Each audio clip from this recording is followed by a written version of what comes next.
In the scorching Arizona desert, dust spiraled as a heavy-duty Kenworth semi thundered down Highway 191.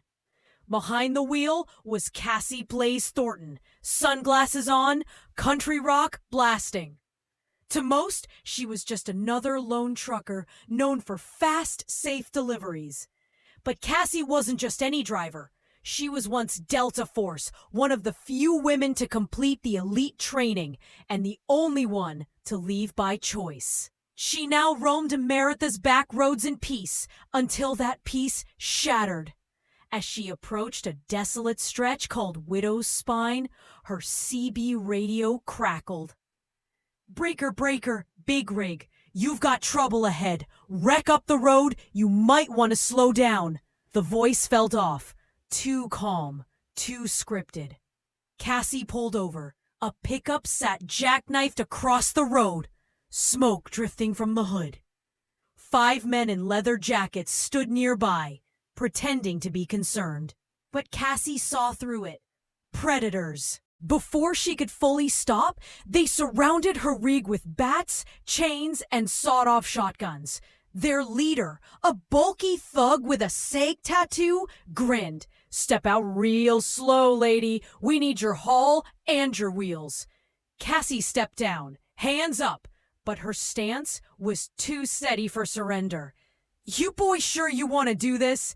You got a death wish or something?" "No, but I think you do." The fight was a blur. Cassie swept one thug's legs, grabbed his bat, slammed another in the gut, flipped him into the dirt. A shotgun came up. She twisted it away and knocked the wielder out. 2 tried to run. She dashed forward, pinned one with a tire iron, slammed the other against the truck. 90 seconds. All 5 down. She tied them with bungee cords and radioed the sheriff. "Got a mess on Widow's Spine.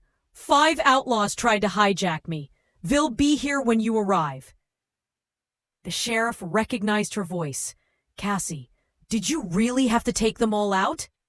"They ambushed a Delta vet in broad daylight, Jim. I went easy." She climbed back in, brushed off desert dust, and cranked the music. "Next time," she muttered, "they should read the driver's credentials." She rolled on. Queen of the open road. But it wasn't just a random hijacking.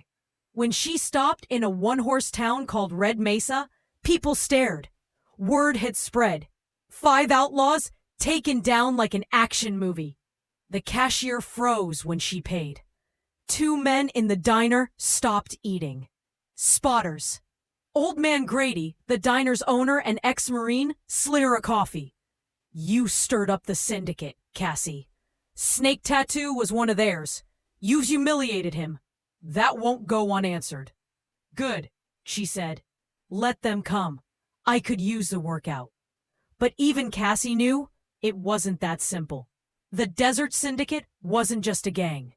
They were ex-military mercs, traffickers, controlling truck routes and silencing threats. And Cassie hadn't just interfered.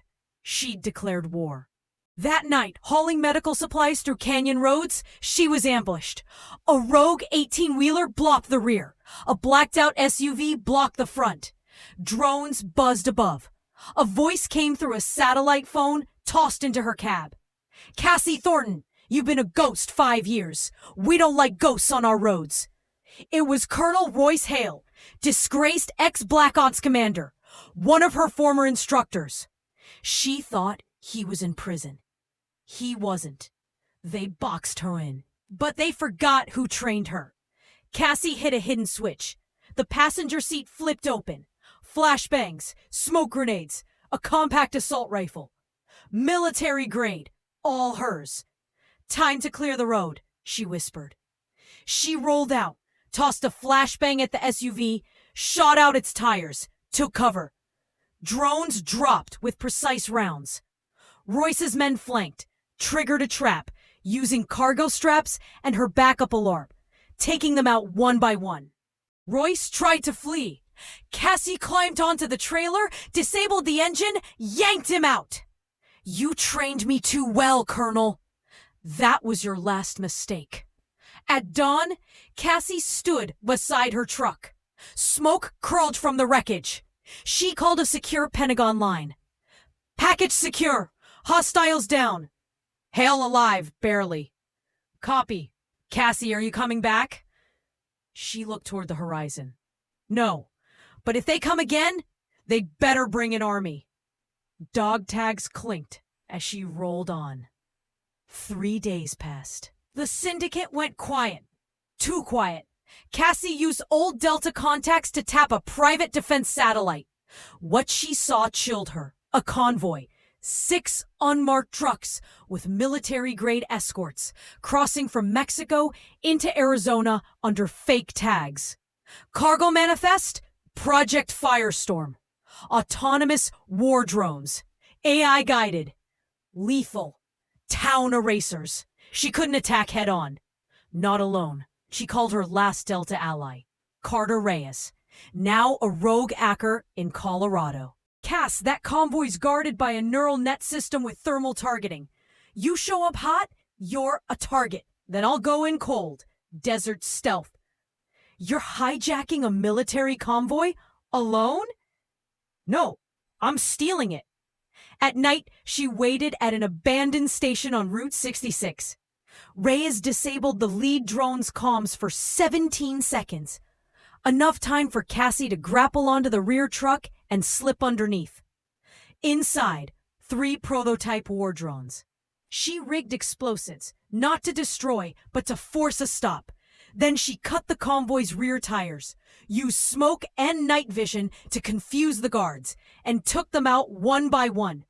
Only 1 truck remained operational, hers. Then came the betrayal. She called for extraction, but the voice wasn't Reyes. "Well done, Thornton," said Director Madsen, NSA Shadow Division. Project Firestorm was never stolen. It was bait. You just led us to the Syndicate's last cell. You used me. You're a soldier. Soldiers follow orders. Cassie stared at the truck. The lie. The war machine. Then she smiled. Soldiers obey. Warriors decide. She rerouted the rig, locked its systems into self-destruct, and sent a coded burst to Reyes. Burn it down. The convoy exploded in a controlled firestorm, lighting up the Arizona sky. Cassie watched from a ridge as NSA drones swarmed the wreck, but she was already gone. Her rig faded into the horizon. The war isn't over. The NSA wants her silenced. The Syndicate wants revenge. And someone from her past just put a $10 million bounty on her head. But Cassie Blaze Thornton has never been hunted. She's always been the hunter.